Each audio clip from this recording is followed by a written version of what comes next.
नमस्कार साथियों, मैं रोहित ठाकुर फिर से आज आपके साथ जिस टॉपिक के ऊपर चर्चा करूंगा, आज का हमारा टॉपिक रहेगा गणतंत्र दिवस, रिपब्लिक डे। साथियों, सर्वप्रथम आप सभी को रिपब्लिक डे की हार्दिक शुभकामनाएं।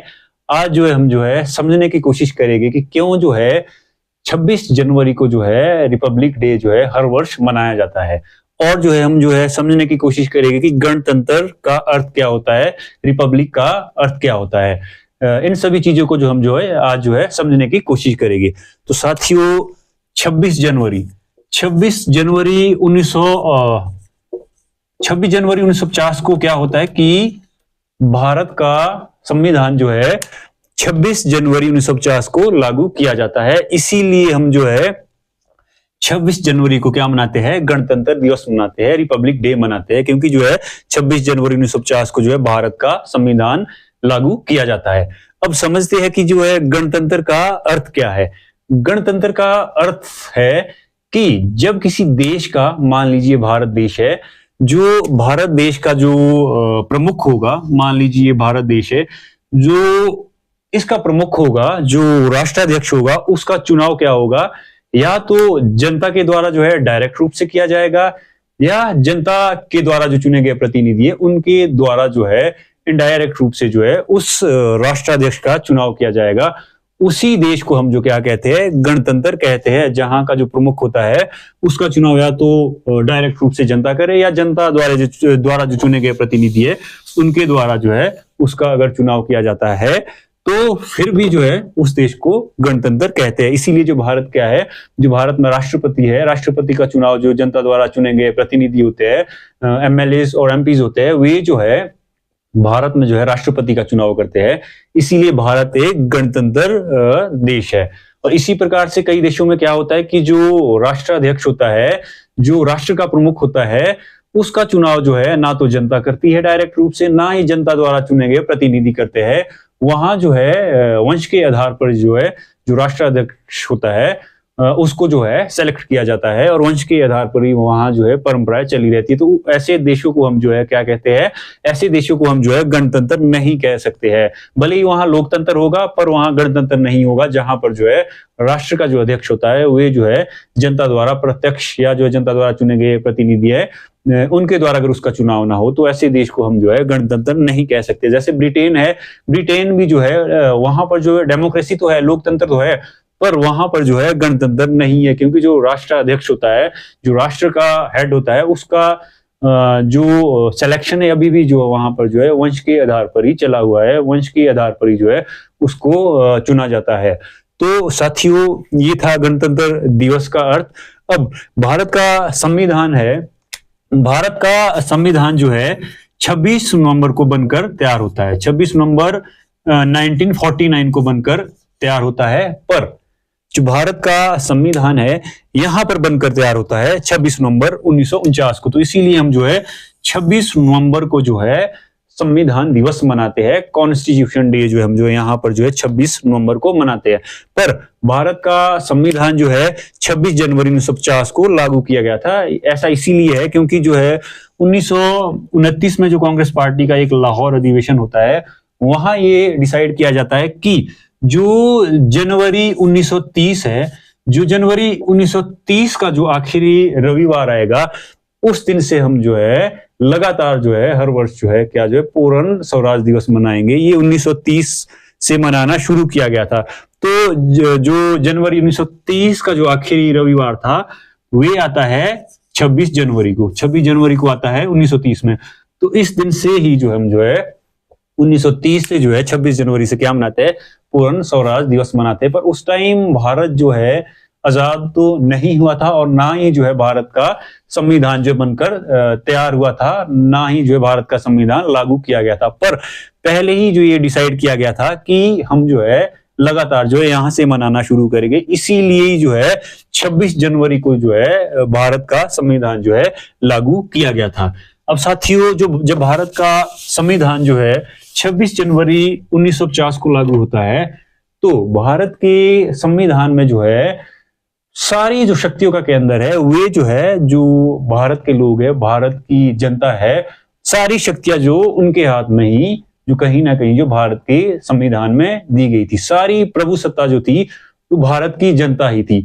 भारत की जनता जो है समय समय पर जो है जब भी चुनाव हो गए तो चुनाव में जो है चाहे वो राज्य सरकारें हो चाहे सेंट्रल गवर्नमेंट हो, समय समय पर जो है प्रतिनिधियों का चुनाव करेगी और जो है एक निश्चित समय के लिए जो है जो भारत की जनता होगी वे अपनी जो प्रभुसत्ता है, जो उनके पास जो है शक्ति है, उन शक्तियों को जो है जो अपने प्रतिनिधि के पास देगी और वे जो प्रतिनिधि चुने जाएंगे चाहे वो राज्यों की सरकारों में चुने जाएंगे चाहे वो सेंट्रल गवर्नमेंट में जो है सेंट्रल गवर्नमेंट जब बनती है उसके लिए प्रतिनिधि भेजे जाएंगे चुन के, वे ही जो क्या है जो नियम बनाएंगे और कानून बनाएंगे और वे जो है पूरे भारत पर लागू होगा जो सेंट्रल गवर्नमेंट नियम बनाएगी। इसी तरह से जो है जो भारत का संविधान है, भारत के संविधान में जो है जो व्यवस्था जो आज के समय में भारत में है, संसदीय शासन प्रणाली है, चाहे प्रेसिडेंट है, चाहे प्राइम मिनिस्टर है, चाहे फंडामेंटल राइट है, चाहे चुनाव आयोग है, चाहे जो है आप जो है अपने मत का प्रयोग करते हैं, कहीं ना कहीं जो भारत के संविधान में इसका उल्लेख किया गया है और उसी के अनुसार जो है पूरा सिस्टम जो है भारत में चलता है, क्योंकि जो भारत में सुप्रीम है वे जो है संविधान है उसके अनुसार ही जो है सारा सिस्टम चलता है। मान लीजिए भारत का जो प्रत्येक व्यक्ति है जो 18 साल अपनी आयु कंप्लीट कर चुका है, वे अगर वोट देता है तो जो भारत के संविधान का जो आर्टिकल 326 है, अगर हम 326 आर्टिकल को पढ़ते हैं तो यहाँ जो है वयस्क मताधिकार का वर्णन किया गया है। इसी प्रकार से अगर जो है हम भारत के संविधान का जो आर्टिकल 324 है, यहाँ पर जो है सेंटर में जो क्या है राज्य केंद्रीय निर्वाचन आयोग का वर्णन यहाँ किया गया है और जो राज्य में जो राज्य निर्वाचन आयोग है उसका वर्णन जो है यहाँ पर जो है 243 के अगर हम पढ़ते हैं तो यहाँ पर जो है राज्यों में जो चुनाव करवाएगी, जो पंचायती राज संस्थाओं के चुनाव हो गए उनके चुनाव जो है राज्य निर्वाचन आयोग जो है उनके चुनाव करवाएगा। 243 के में जो है राज्य निर्वाचन आयोग का वर्णन किया गया है, सेंटर में जो है 324 में किया गया है। इसी तरह से अगर हम फंडामेंटल राइट जो भारत के नागरिकों के लिए जो मौलिक अधिकार दिए गए हैं उसकी अगर मैं बात करूं तो आर्टिकल 12 से आर्टिकल 35 तक जो है फंडामेंटल राइट को जो है भारत के नागरिकों के लिए जो दिए गए हैं उसका वर्णन जो है यहाँ पर किया गया है। इसी प्रकार से अगर भारत के नागरिक है वे जो अपने धर्म को मानते हैं, धर्म का प्रचार करते हैं, अनेक धर्मों के लोग जो भारत में रहते हैं अगर वे जो है अपने धर्म को मानते हैं, प्रचार करते हैं तो वे जो है अगर हम भारतीय संविधान का आर्टिकल 25 से 28 पढ़ते हैं तो यहाँ पर जो है धार्मिक आजादी जो है भारत के सभी नागरिकों को दी गई हुई, चाहे जिस भी धर्म का है वे किसी भी धर्म को व्यक्ति जो है मान सकता है, उसका प्रचार कर सकता है। ये जो आर्टिकल 25 से 28 के बीच जो है इसका वर्णन किया गया है। इसी प्रकार से अगर मैं बात करूं पंचायती राज संस्थाओं की तो जो पंचायती राज को भी अगर आप देखेंगे आर्टिकल अगर आप 243 पढ़ते हैं यहाँ जो है पंचायतों का वर्णन किया गया है। और अगर आप आर्टिकल 52 पढ़ते हैं तो यहाँ पर जो एक भारत के राष्ट्रपति का जो है प्रावधान किया गया है कि भारत का एक जो है राष्ट्रपति होगा। इसी प्रकार से अगर आर्टिकल 79 देखते हैं तो यहाँ संसद का प्रावधान है और आर्टिकल 80 देखते हैं तो यहाँ पर राज्यसभा का वर्णन किया गया है और अगर आर्टिकल 81 देखते हैं तो यहाँ जो है इसका जो है लोकसभा का वर्णन किया गया है। इसी प्रकार से पूरा जो सिस्टम है जो भारत में चलता है वे जो है संविधान के अकॉर्डिंग ही चलता है। आप भले ही जो है आप जो है कोई बिजनेस करते हैं, व्यापार करते हैं, वे भी जो है अगर आप आर्टिकल 19 को पढ़ते हैं, आर्टिकल 19 को पढ़ते हैं तो आर्टिकल 19(1) क्या कहता है, भारत के जितने भी नागरिक है उनको जो है बोलने की आजादी दी गई है, अपने विचारों को एक्सप्लेन करने की आजादी आर्टिकल 19 देता है। इसी प्रकार से अगर हम आर्टिकल 19 को डिटेल में पढ़ते हैं तो यहाँ पर भी जो है जो भारत के नागरिक है कहीं भी जो है घूम सकते हैं, घूमने की आजादी दी गई है, कहीं भी निवास कर सकते हैं और कहीं पर भी जो है वे जो अपना बिजनेस स्थापित कर सकते हैं। ये भी आर्टिकल 19 में ही अगर इसको हम जो है डिटेल में पढ़ते हैं। प्रेस की जो फ्रीडम है वो भी आर्टिकल 19(1) में ही है और आरटीआई भी सभी जो आर्टिकल 19(1) में ही जो इसका प्रावधान किया गया है। और अगर जीवन का जो लाइफ का अधिकार है, जीवन का अधिकार है, अगर आर्टिकल 21 पढ़ते हैं हम भारतीय संविधान का तो यहाँ पर जो है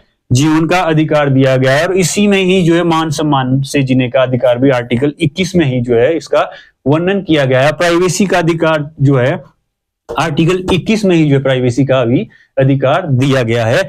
और अगर मैं शिक्षा की बात करूं तो अगर हम भारतीय संविधान का आर्टिकल 21A पढ़ते हैं तो इसमें जो है जो भारत के नागरिक है, भारत के नागरिकों के लिए जो अनिवार्य शिक्षा, जो 6 वर्ष से 14 वर्ष तक के बच्चे हैं उनके लिए निःशुल्क और जो है अनिवार्य शिक्षा का प्रावधान आर्टिकल 21A में किया गया है। इसी तरह से जो है जो भारत में जो पूरा सिस्टम चलता है, चाहे वे जो है सेंट्रल गवर्नमेंट है, राज्य की सरकारें है, या फिर जो है इलेक्शन कराए जाते हैं, आप वोट देते हैं, या आप जो है प्रतिनिधि चुने जाते हैं, सारा सिस्टम जो ये जो है किसके अनुसार चलता है, भारत के संविधान के अनुसार ही चलता है। और ये जो है भारत का संविधान जो है ये जो है 26 जनवरी 1950 को लागू किया गया था।